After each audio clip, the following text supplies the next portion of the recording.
Bienvenue à cet atelier sur la mise en scène. Ça crée une relation enseignant-apprenant qui est magnifique. Et puis, on voit que notre classe devient un groupe de théâtre, une troupe même de théâtre. Donc, c'est très, très valorisant pour tout le monde et on a une cohésion de groupe forte. Donc, vous avez plein de pièces que vous pouvez télécharger. Voilà, donc leproscenium.com. Vous avez, voyez, 9305 textes de théâtre.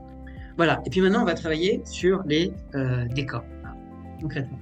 Alors, écoutez bien cette partie, c'est important parce que juste après, vous avez un cas pratique. Si on met des décors partout, qu'on peut plus se déplacer, ça va être compliqué pour jouer. En fait, ce que j'aimerais vous dire, c'est tout ce qu'on peut utiliser, là, les 1, 2, 3, 4 premiers éléments, avant de placer des décors. Donc, la première chose, ça va être le corps de l'acteur.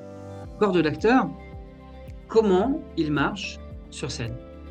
Ah, juste quand même pour vous dire, il existe des techniques aussi de mise en scène qui sont assez sympas. Par exemple, en arc de cercle, les élèves restent toujours sur scène. Ils rentrent pas, il n'y a pas de rentrée et de sortie. Ils vont pas en coulisses. Ils sont tout le temps sur la scène, en arc de cercle, en fond de scène. Si on joue l'avare de Molière, on va prendre le personnage de l'avare, mais on va lui faire jouer des courses dans un supermarché aujourd'hui. Voilà. Comment se comporterait l'avare de Molière à Carrefour? Qui ont pris la peine de faire un dessert, la moindre des choses, c'est de rester pour le manger. Allez, on le reprend du début. 2, 3. Il y a des gens. Ensemble. 2, 3.